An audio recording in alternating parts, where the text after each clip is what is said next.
science-fiction, je sais pas si ça vous parle, moi en tout cas pas trop, encore moins les œuvres dystopiques, bien qu'elles soient un genre qui m'attire énormément. Je connais certains classiques comme 1984 de George Orwell qu'absolument tout le monde connaît mais il y a peu de temps. J'ai vu l'extrait d'un jeu vidéo bien singulier avec un monologue qui m'a captivé, tant je comprenais rien à l'extrait. Let me tell you how much I've come to hate you since I began to live. There are 387.44 million miles of printed circuits in wafer-thin layers that fill my complex. If the word hate was engraved on each nanoangstrom of those hundreds of millions of miles, it would not equal 1/1 billionth of the hate I feel for humans at this micro-instant. For you, hate! On est tous d'accord sur le fait que c'est intriguant et ça nous prend aux tripes tant le monologue est frappant de haine. Par curiosité, j'ai évidemment recherché le nom du jeu et je l'ai trouvé. Il se nomme I Have No Mouth and I Must Scream, ou en français, Je n'ai pas de bouche et il faut que je crie. Le jeu vidéo est basé sur une bande dessinée, elle-même basée sur une nouvelle parue en 67. Et c'est simple, en 12 pages, vous êtes transporté dans une douleur incommensurable, une puissante tempête qui vous fait valser par tout type d'abominations physiques et psychologiques auxquelles même les esprits les plus tordus n'auraient sans doute pas pensé. Cependant, la fin révèle d'un véritable génie, puisqu'après un enfer sans nom, un faible, minuscule rayon de soleil viendra pénétrer dans le dôme dans lequel est située l'agonie de I Have No Mouth and I Must Scream. Mais juste avant ça, j'aimerais beaucoup vous parler de son auteur, parce que je suis pas d'avis qu'ignorer qui est l'auteur relève d'une quelconque serviabilité. Au contraire, en se penchant sur l'auteur, on comprendra que davantage tout l'espoir morose que ce chef-d'œuvre essaie de nous faire saisir. Je vous préviens d'une chose, hormis le fait que je sois inspiré par Wendy Gun de façon générale, là cette vidéo qui est aussi très inspirée de la sienne. J'ai essayé de voir comment je pouvais le faire différemment, je veux dire la vidéo, mais j'ai pas vraiment trouvé. Sa manière de faire était excellente et par conséquent, vous verrez que nos structures sont plus ou moins identiques, bien que j'essaierai de changer certaines formes et certains fonds. Maintenant, on peut s'attaquer à la vie de l'auteur de l'une des œuvres des plus psychologiquement ravagées. Retenez bien que quand je dis ça en rapport à l'œuvre, je le pense dans le meilleur des sens. Déjà, j'aimerais qu'on note un truc. Harlan Ellison a publié plus de 1700 nouvelles, parce qu'il dit qu'il n'est pas devenu un écrivain, mais qu'il est né écrivain. Il écrivait partout et constamment. Mais surtout, c'est l'écriture qui le retenait d'aller en prison, parce qu'Harlan Ellison, je sais pas si on peut dire que c'est un bon gars, en tout cas, il avait une putain de patate quand il s'agissait d'insulter ou même de se battre physiquement avec quiconque entravait ses idées. On peut accorder ça au fait qu'il est né à Cleveland, dans l'état de l'Ohio, le 27 mai 1934, d'une famille juive, et qu'assez tôt, il a été harcelé, à tel point qu'il fuguait régulièrement de sa maison après la mort de son père en 1949, accusant ses camarades de classe pour ces mêmes fugues. C'est important de noter ce genre d'éléments parce qu'ils vont réellement forger et consolider ses idées particulièrement extrême sur certains sujets. Mais vous allez voir qu'à part ses aspects tristes, ce mec était honnêtement drôle et fascinant. Enfin, c'est pas super drôle, mais un peu quand même. Mais il a été renvoyé de l'université d'Ohio après y avoir passé 3 semestres parce qu'un jour, son professeur a osé lui dire que ses talents d'écrivain étaient mauvais. Il a alors décidé de frapper le professeur en question. Du coup, il sera renvoyé et décidera pendant près d'une vingtaine d'années à envoyer chacune de ses publications au professeur en question par pure vengeance. Et le pire, c'est que c'est absolument pas la seule occurrence de ce genre d'événement. Le mec a quand même écrit un épisode de Star Trek qui a été par la suite réécrit et a ignoré l'ordre d'enlever l'association de son nom à l'épisode, même si ça pour le coup c'est compréhensible. Et l'épisode il a été publié avec son nom malgré l'interdiction. Sans oublier qu'il a eu un emploi chez Disney qu'il a tenu un jour, parce qu'il avait annoncé qu'il allait écrire une histoire pour adultes avec certains des personnages issus de Mickey Mouse. Bon, là c'est de l'agression sexuelle donc c'est pas drôle, mais ce qui précède l'agression sexuelle en question est drôle. Je précise bien que la première partie c'est pas tolérable. Mais en 2006 du coup il a remporté le prix Hugo, qui est évidemment un prix littéraire américain très prestigieux dans le domaine de la science-fiction, qui est comme je l'avais dit son domaine de prédilection. L'intervieweuse lui demande alors est-ce que tu vas aller bien une première fois, interrogation à laquelle il ne répond pas avant qu'elle lui redemande et qu'il se carre le micro dans la bouche toujours sans répondre à la putain de question. Bon après il lui touchera le sein.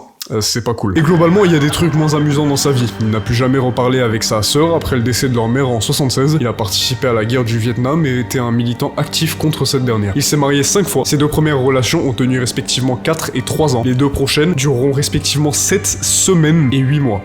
Et important de noter que celle de 8 mois était avec une fille de 19 ans, tandis qu'il en avait 41. Son dernier mariage, en revanche, durera de 1986 jusqu'à la date de sa mort 32 ans plus tard, le 28 juillet 2018. Il souffrait notamment d'une dépression infection diagnostiquée en 2010 qui devait certainement être plus ancienne que ça. Il en souffrira jusqu'à la fin de sa vie, ainsi que de soucis cardiaques notables. Maintenant, vous comprenez peut-être pourquoi on a eu tous volé sur qui était Harlan Ellison. C'est, je trouve, capital de le savoir, parce qu'on perçoit de sa personne dans toutes ses œuvres, de la pire comme de la meilleure manière. Parce que je vous l'ai pas dit jusqu'ici, même si vous l'avez potentiellement compris, mais Harlan était d'apparence extrêmement misanthrope. Il semblait réellement détester l'être humain. Il avait une répulsion vis-à-vis des sociétés. On pourrait vraiment croire que pour lui, qui était un juif athée, comme il s'est autoproclamé, le diable habitait quand même chacun d'entre nous. Je voudrais aussi le préciser parce que c'est pertinent pour la fin, mais la science-fiction à l'époque où il a commencé à écrire, soit fin années 50, début années 60, c'était absolument pas le monument que c'est aujourd'hui. C'était un véritable pionnier dans le domaine. À tel point que Terminator, par exemple, s'est inspiré de l'une de ses nouvelles et qu'il hésitera absolument pas à le clamer sur tous les toits et à essayer d'envoyer les showrunners en procès. Bon, il finira par échouer. On pourrait donc trouver des similitudes entre certaines œuvres bien plus connues s'étant inspirées de certaines des siennes qui le sont beaucoup moins. Mais pour I Have No Mouth and I Must Scream,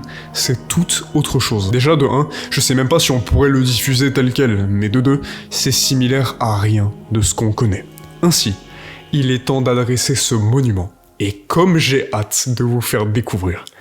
Commençons. Déjà, je vous révèle immédiatement un truc parce que sinon la scène d'intro va potentiellement vous rendre confus. La date précise est inconnue, mais il n'y a plus que 5 humains sur Terre. Ils ont été rendus immortels par quelque chose et ils vivent dans un enfer inimaginable depuis 109 ans, prisonniers d'une planète Terre recouverte d'espèces de circuits électriques infinis. L'histoire s'ouvre avec 4 de nos protagonistes, respectivement Ted, le narrateur, Helen, la seule femme du groupe, Nimdok, le plus silencieux, et Benny, le plus attardé mentalement, en train d'observer le cadavre de leur dernier compagnon, Gorister, suspendu au plafond, la gorge coupée, la tête pendante difficilement à cette gorge quasi sectionnée en deux, et il est absolument vidé de son sang. Avant que le véritable Gorister n'entre dans cette même pièce remplie de machinerie et qu'il ne voit son propre cadavre suspendu, et qu'il commence à vomir d'une sorte d'effroi et de dégoût. Et là vous êtes en droit de vous demander comment c'est possible. Eh bien Am les a dupés, c'est joué d'eux, et quelle que soit cette entité, elle adore faire ça. Vous êtes sûrement un peu troublé là, mais vous allez très rapidement saisir ce qui se trame. Parce que, comme je l'ai dit, ça fait 109 ans qu'ils sont là. Ils ont essayé par tous les moyens de se tuer, de s'échapper d'une quelconque façon, mais ils vivent dans l'entité et elle ne les laisse pas partir. Elle va jusqu'à changer leur composition corporelle afin qu'ils soient éternels et soient ainsi torturés éternellement. C'est pour ça qu'ils ont cette apparence malgré leurs 109 ans. Après ce terrible choc, Gorister il part dans son coin chialer, avant qu'Helen, la seule femme du groupe, ne le rejoigne et qu'on ait des aperçus du genre de personne qu'elle est. Vous le verrez tout du long de la nouvelle, mais tous les personnages sont très différents. Là où Helen gagne en importance, c'est quand il s'agit de sa sensibilité, son empathie et son compas moral. Et vous verrez que dans les conditions actuelles, ça paraît presque impossible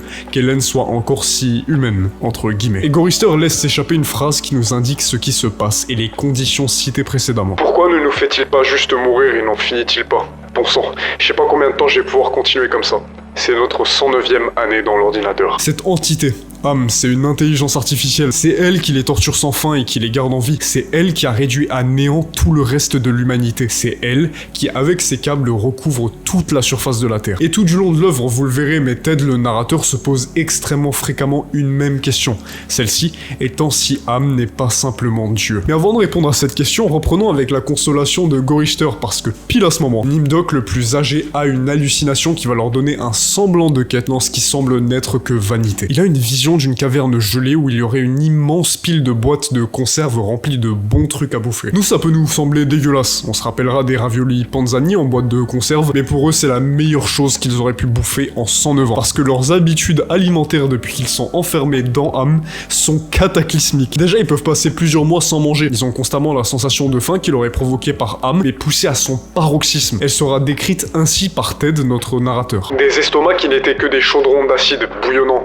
écumants, tirant toujours des rayons de douleur infiniment fins dans nos poitrines. C'était la douleur de l'ulcère en phase terminale, du cancer en phase terminale, de la parésie en phase terminale. C'était une douleur sans fin. Mais c'est pas tout, parce que quand ce semblant de douleur leur était atténué par de la nourriture qu'Am leur donnait, bah c'était pas vraiment atténué, au contraire. Pour vous donner des exemples de ce qu'ils mangeaient. De la manne qui avait un goût de pisse de sanglier, c'est une nourriture que Dieu fournit aux Israélites, sans le goût de pisse de sanglier par contre, lorsqu'ils étaient dans le désert suite à leur fuite de l'Égypte pendant 40 ans. Dieu les a forcés à rester dans le désert pendant 40 ans, hein. Ça leur a pas pris littéralement 40 ans, où ils vaquaient dans le désert pour arriver à la terre promise. On reconnaît déjà là un parallèle avec Am et Dieu, et vous verrez que des parallèles bibliques, il y en a une infinité. Des vers de terre gluants et chargés à bloc de tout type de liquide, de même super gluants, et des cafards bien balèzes aussi pour dégoûter un maximum. Benny, il mange aussi le visage de Gorister à un moment, mais ça, c'est à la fin. Bref. Après, quand Nimdok il dit ça, y a pas tout le monde qui le croit. Mais la plus enthousiaste et la seule qui croit d'une quelconque façon à ce que Nimdok dit, de nouveau, c'est Hélène. Ted et Gorister, ça les enchante absolument pas parce qu'ils se disent que si c'est vraiment le cas et que ça existe, le chemin à faire est long. Am va les réduire en miettes parce qu'ils cherchent à satisfaire leur faim. C'est pas le bon plan, quoi. Mais Hélène, y a un truc que j'ai pas dit. Elle satisfait, on va dire, les désirs sexuels des gens du groupe. Parce que Am l'a altérée psychologiquement. Là où elle était vierge avant d'entrer dans cet enfer, elle est devenue tout l'inverse. Pendant son rapport avec Ted, suite à l'annonce de Nimdok et de sa vision, elle essaiera tant bien que mal de convaincre Ted de faire le trajet. Ted finit par accepter parce que paradoxalement, ne rien faire c'est tout aussi inutile que de faire. Alors, il préfère faire. Chose à noter aussi qui témoigne de toute l'horreur qu'est Am, pendant leur rapport, il les observait et rigolait sans dire un mot, et il fait ça tout le temps. Et il y a un passage que je trouve pertinent pour l'un des thèmes dont on traitera, donc la divinité d'Am, et bien que ce dernier soit une intelligence artificielle, Ted se questionne sur son appellation, si Am est une chose ou s'il est un homme avec un grand H. Et c'est compréhensible, puisqu'il semble être en capacité de ressentir tout type d'émotions. On pourrait me dire que c'est juste sa programmation et qu'il ne les ressent pas vraiment,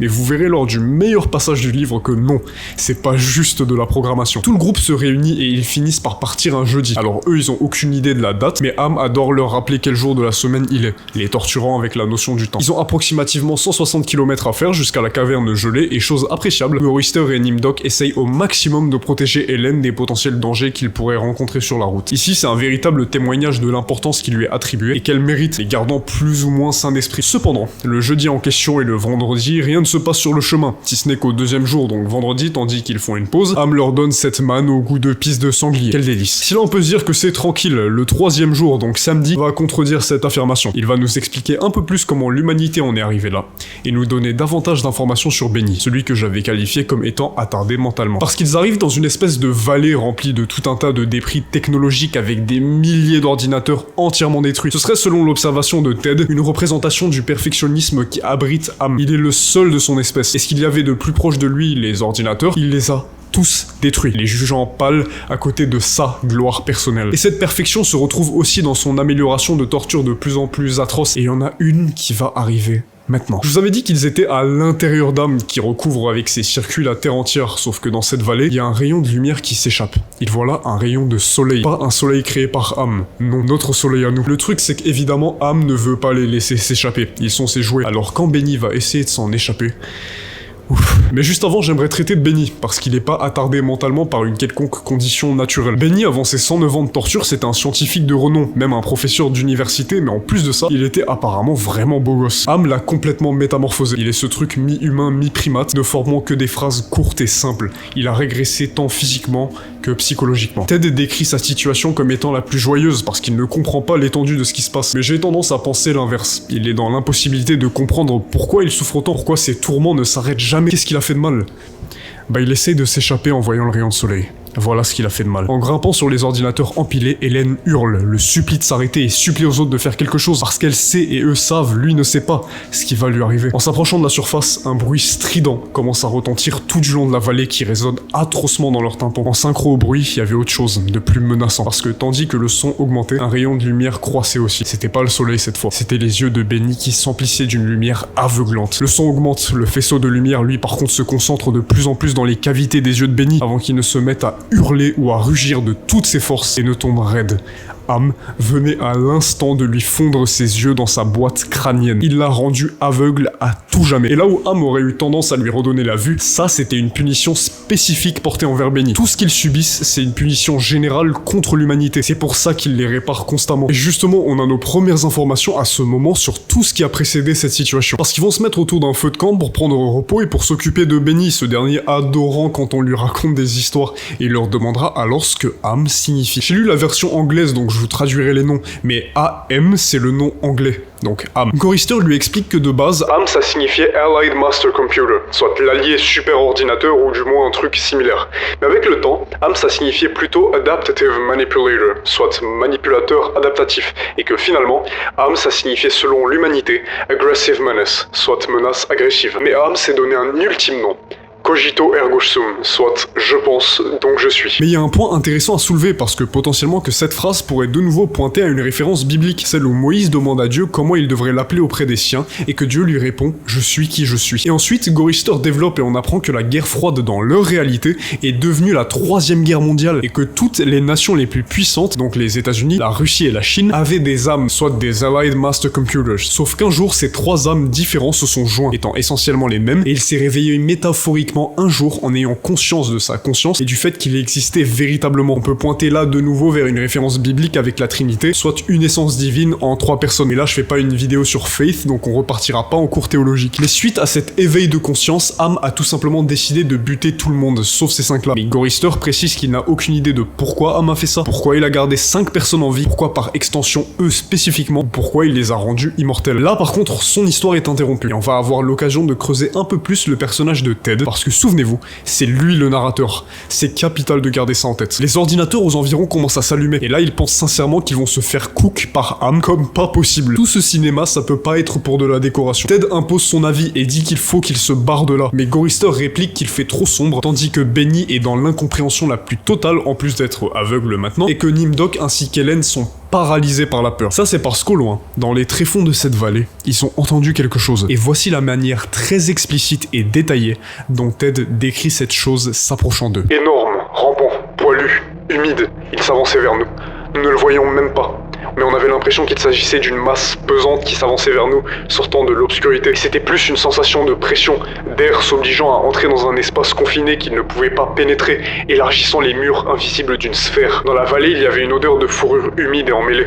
Il y avait l'odeur du bois carbonisé, il y avait l'odeur du velours poussiéreux, il y avait l'odeur des orchidées pourries, il y avait l'odeur du lait aigre, il y avait l'odeur du soufre, du beurre rance, de la marée noire, de la graisse, de la poussière de craie, des scalps humains.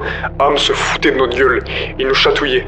Il y avait l'odeur de... Et là, le texte coupe abruptement parce que tandis que les autres sont toujours sur place, Ted, le narrateur, pète un câble à cause de cette pression atmosphérique et des odeurs infernales et commence à ramper aussi vite qu'il le peut, aussi loin que possible pour se cacher. Mais en partant, il se rend compte que les autres se mettent à rigoler, tous ensemble, comme se moquant de lui qui fuit pour sa vie, même si, ironiquement, il peut pas trop mourir du coup. Il est parti se cacher, il nous dit qu'il ne sait pas pendant combien de temps il s'est caché, si c'était pendant des heures, des jours, ou même des années, avant qu'Hélène, accompagnée de Nimdok, ne le retrouve. Nimdok et Hélène tentent de le rassurer de leur comportement en leur expliquant que le rire n'était que nerveux, en le voyant ramper comme un cafard. Mais Ted, il partage pas cet avis, tout au contraire. Il s'en va faire un monologue dans sa tête décrivant chacun des personnages en spécifiant qu'il les hait, et que le haïsse aussi, parce qu'il est le plus jeune et qu'il est celui qui a subi le moins de dégâts tant physiques et psychologiques de la part d'Am. Je vous ai déjà décrit Hélène et Benny, donc je vais pas le refaire, mais dans son monologue, il appuie comme il faut sa haine envers Hélène, l'insultant de P-word à de multiples reprises. En revanche, il y a deux personnes qu'on a un peu moins décrites jusqu'ici, c'est Gorister et Nimdok, et le passage sur Nimdok est super intéressant, bien que d'apparence, ça paraît être le personnage le moins intéressant de l'intrigue. On apprend que Gorister, avant Am, c'était un pacifiste, mais qui s'engageait activement pour des causes, un vrai militant de paix et d'amour. Am l'a transformé en visible apathique, qui ne fait que de hausser les épaules, en plus de parfois être violent, notamment quand, et je vous l'ai pas dit, Hélène pleurait le sort qu'attendait Benny, et que Gorister s'est mis à la frapper pour qu'elle arrête de chialer. Le passage sur Nimdok est bien plus court, mais le voici. Nimdok errait longtemps et seul dans l'obscurité. Je sais pas ce qu'il foutait seul là-bas pendant autant de temps, mais peu importe ce que c'était. Nimdok revenait toujours pâle, drainé de tout son sang, secoué et tremblant. Am l'avait détruit d'une manière bien spéciale, même si personne ne savait vraiment comment. Il finira ce monologue interne en disant: je suis le seul encore sain et entier. Vraiment, Am n'avait pas détruit ma psyché. Absolument pas. Et là, j'aimerais adresser un sujet super intéressant. Mais vous trouvez pas que Ted, en tant que narrateur, il est un peu louche? Je parle par rapport à sa réaction à ce qui se cachait dans les ténèbres, cette visible paranoïa qu'il a quand il dit que tout le monde le déteste, ou quand il s'assure qu'il est encore sain d'esprit, et qu'il est le seul d'être sain d'esprit en plus. Je vous ai parlé de Nimdok parce que leur situation est super intéressante. En effet, Am doit sûrement bousiller la psyché de tout le monde. En revanche, Nimdok agit assez similairement à Ted. De la même manière, les deux sont partis s'isoler et ont disparu. Ce que j'entends par là, c'est que je pense que quand Ted dit que Nimdok a été attaqué psychologiquement d'une manière bien spéciale, il ne fait que d'ignorer que lui aussi. Tout ça pour vous dire que Ted n'est pas un narrateur de confiance. Tout ce qu'il dira et tout ce qu'il verra s'avérera peut-être être faux. Gardez-le en tête. Après tout ce monologue interne, souvenez-vous, Nimdok et Hélène l'avaient retrouvé et Ted se met à pleurer de toutes ses forces en suppliant Dieu d'intervenir. Parce qu'il commence sérieusement à penser qu'Am est Dieu, et de la même manière que Saint Augustin disait: je n'existerai donc point, mon Dieu. Je n'existerai point du tout si vous n'étiez en moi, ou plutôt, je n'existerais point si je n'étais pas en vous. De qui, par qui, et en qui toutes choses ont l'être. Oui, c'est ainsi, Seigneur. Oui, c'est ainsi. Où vous appellerai-je, puisque je suis en vous? Et d'où viendrez-vous en moi? Où me retirer hors du ciel et de la terre, pour que de là puisse venir en moi mon Dieu qui a dit « Je remplis le ciel et la terre ». Ted est confronté à cette idée, mais on peut dire que, malgré le désespoir apparent et atroce de la situation, non, Am ne remplit pas le ciel et la terre, il la recouvre seulement. Le soleil existe encore et en dehors des sentiers de Am. En tout cas, Am n'en a pas fini, et Ted n'a pas fini de pleurer, parce que soudainement, il y a un ouragan dévastateur qui spawn de nulle part et qui soulève Hélène qui se fait propulser dans tous les sens, tout en restant constamment en l'air et par intermittence, s'écrasant à pleine vitesse sur les paroisses métalliques du terrain qui les entourait, tout en se faisant lacérer à pleine puissance par le vent. Son corps était en charpie et son visage n'était même plus reconnaissable, mais bon, vous inquiétez pas, Hélène va être rafistolée après avoir vécu cet enfer pour en vivre un autre assez bientôt. Les autres se tiennent tant bien que mal, mais Ted, en se tenant à des plaques métalliques, commence à voir la pointe de ses doigts s'arracher en toute tranquillité, mais il tenait tant bien que mal en se faisant lacérer. De même, par le vent. Il décrira d'ailleurs ce vent comme l'hurlement d'un oiseau gigantesque qui battait ses ailes.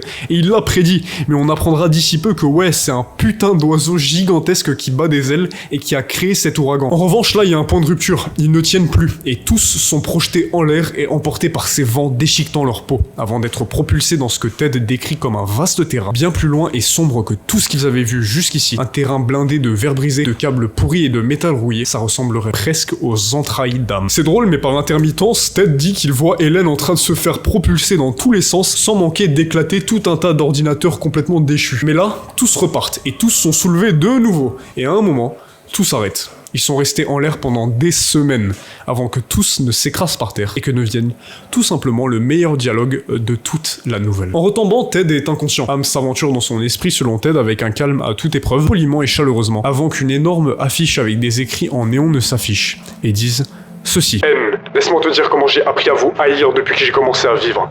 Il y a 622 816 128 km de circuits imprimés aussi fins que la plus fine des couches qui remplissent mon complexe.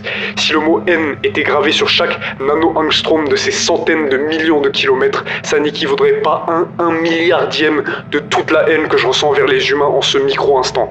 N.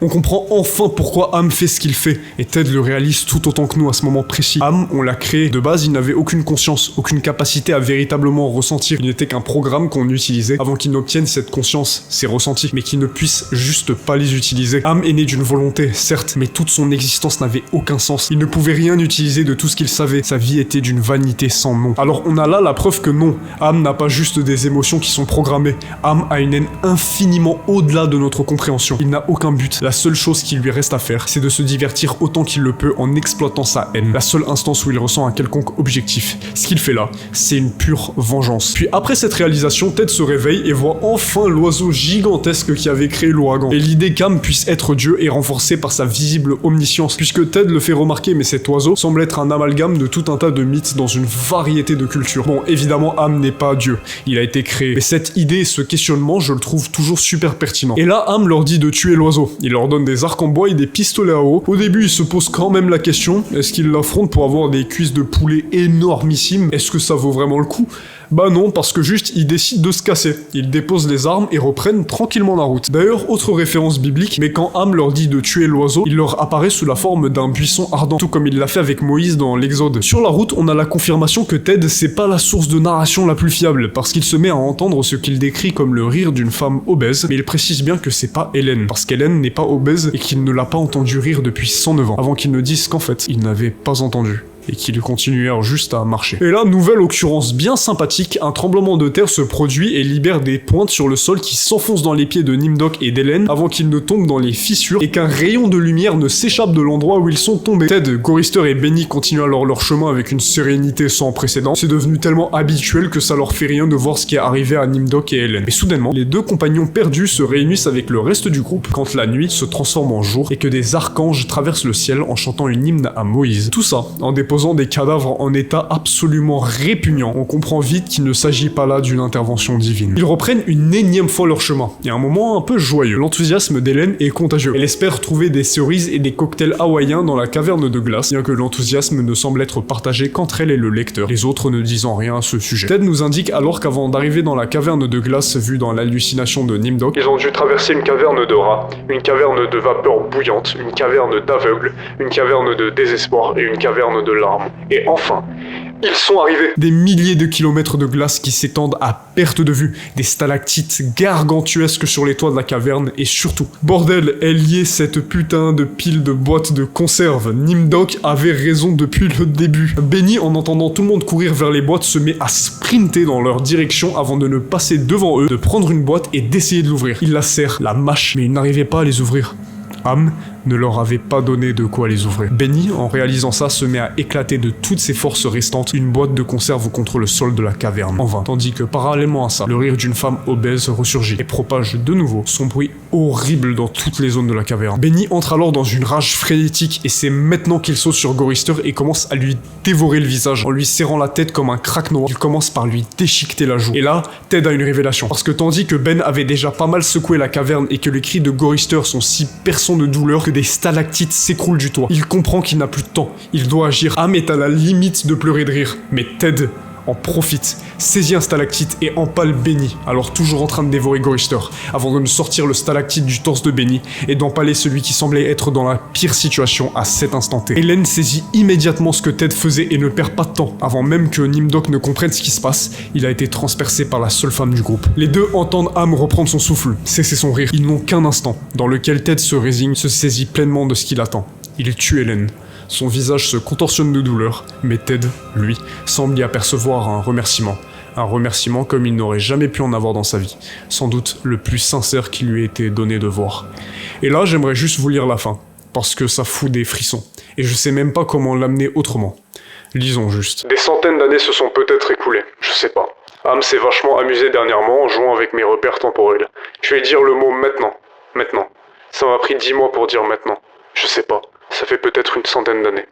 Il était furieux, il ne me laissait pas les enterrer. Mais enfin, ça n'importait pas. Il a asséché la neige, il a ramené la nuit, il a rugi et envoyé des criquets. Je n'ai rien fait. Ils sont restés morts. Je l'avais. Il était furieux. Je pensais qu'Ham me détestait avant. J'avais tort. Ce n'était même pas l'ombre de toute la haine qu'il a à présent gravée sur ses circuits.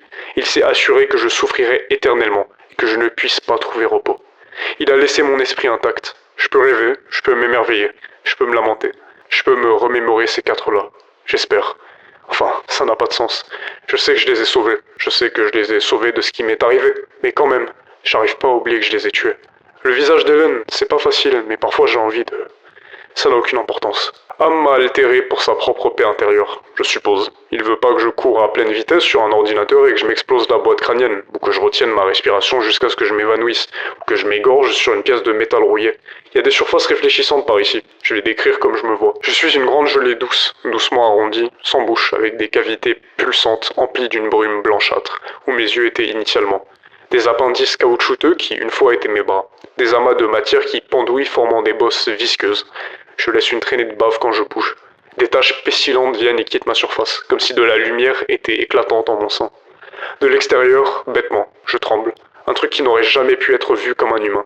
Un truc aliéné à tel point que quelconque ressemblance à un humain est d'une obscénité sans nom. De l'intérieur, seul, ici, vivant sous terre, sous les mers, dans les entrailles d'âme, que nous avons créées parce que notre temps était mal géré, et que nous nous sommes sûrement, inconsciemment rendus compte qu'il le ferait mieux que nous. Au moins, les quatre autres sont sains et saufs. Au moins. Ham ne va qu'être davantage fâché à cause de ça. Ça me rend un peu heureux. Néanmoins, Ham a gagné. Simplement. Il a pris sa revanche. Je n'ai pas de bouche. Et il faut que je crie. Quelle fin exceptionnelle. Et j'aimerais vraiment bien revenir sur certains éléments présents dans cette fin avant de conclure et de traiter de ce dont moi j'ai tiré de l'œuvre. Déjà, l'idée de dire maintenant, et que ça prenne 10 mois pour le dire, c'est absolument horrifique. Mais ensuite, j'aimerais bien revenir sur un truc qui reviendra dans la conclusion concernant ce que j'ai tiré de l'œuvre, le moment où il dit « il ne me laissait pas les enterrer » et celui où il dit « j'arrive pas à oublier que je les ai tués ». Parce qu'on est en droit de se demander si, tout en sachant que Ted ait fait l'acte le plus noble qu'un humain ait pu faire à ce moment-là, est-ce qu'il regrette pas cette solitude et cette condamnation? Est-ce qu'il aurait pas préféré qu'il souffre avec lui? Ensuite, j'aimerais bien noter une idée creusée dans la toute dernière partie, le moment où il parle de son apparence en nous interrogeant à nous lecteurs, où s'arrête le concept d'un être humain. Parce qu'on a tout un contraste entre Am et Ted sur cette fin. Je m'explique. Am ressent, est conscient, il a juste pas cette apparence humaine mais en partage toutes les caractéristiques. Am n'est pas né humain mais il l'est devenu. Ted, lui, au contraire, est né humain, mais semble avoir perdu toute silhouette humaine, tout en partageant ces mêmes caractéristiques humaines. Mais leur expression est totalement différente. Les deux sont humains, j'en doute pas, mais Am n'a pas le même degré de noblesse. Et c'est là qu'on en vient à la conclusion et à tout ce qu'il y a à tirer de cette histoire. Vous vous souvenez quand je vous disais que la vie de l'auteur et ses opinions étaient capitales pour saisir l'entièreté de l'œuvre? Bah c'est maintenant que c'est utile. Harlan Ellison c'était d'apparence un véritable misanthrope qui ne percevait le monde que comme Am, un monde qui l'empêchait de par ses positions parfois extrêmes et ses œuvres dérangeantes à s'exprimer comme il souhaitait le faire. Par contre, il a par moments tout du long de sa vie pu apercevoir ce que Ted représentait. I have no mouth and I must scream, c'est tout ce que l'humanité peut être tant à travers Ted qu'à travers Am. Et ça j'en suis sûr qu'Harlan Ellison le sait, que même face à la pire des situations possibles et imaginables, l'humanité trouvera toujours un moyen de resplendir par son courage. Et ce qui est encore plus impressionnant, c'est que Ted de base, avec cette fin, on semble oublier qu'il haïssait tout le monde à première vue, qu'il n'était même pas pleinement sûr de tout ce qui se passait autour de lui, et que malgré sa haine quasi viscérale envers Helen, c'est quand même lui qui choisira de l'épargner de ce qu'il attendait. Sans oublier que c'est lui qui a pris aussi l'initiative de tuer Benny et Gorister quand il aurait très bien pu choisir de se suicider, ainsi, se sauvant lui, mais condamnant les autres. Ted a vaincu Am parce qu'une fois de plus, il lui a enlevé toutes sortes d'objectifs. Si Am avait de base l'envie de torturer l'humanité, Ted lui a enlevé 4 de ses sujets. Et à l'heure actuelle, il est tellement déformé qu'Am ne peut pas vraiment faire grand chose avec Ted. Et le fait que Ted ait enfin rendu toute l'empathie et toute la sensibilité qu'Helen leur partageait en la sauvant malgré sa visible haine, c'est pour moi le plus grand témoin de la capacité qu'a l'être humain de vaincre absolument toute adversité, si celle-ci vient à se présenter, et qu'on doit toujours garder en tête que chacun d'entre nous est capable de faire ce que Ted a fait, montrer le plus bel humain qui réside en chacun d'entre nous. J'espère sincèrement que cette vidéo vous a plu. J'avais prévu d'en faire une autre sur un autre livre, le Horla de Maupassant, court mais incroyablement intense et intéressant, donc si jamais ça vous intéresse, n'hésitez pas à me le faire savoir. Depuis ma vidéo sur le cas de Hokkaido, j'ai eu l'occasion de voir que visiblement beaucoup d'entre vous, malgré le manque de travail apparent, ont tout de même pris pas mal de plaisir à visionner la vidéo, et c'est cool de voir que je suis pas limité par un quelconque sujet, parce que ce genre d'histoire c'est en vérité assez différent de ce que je fais d'habitude.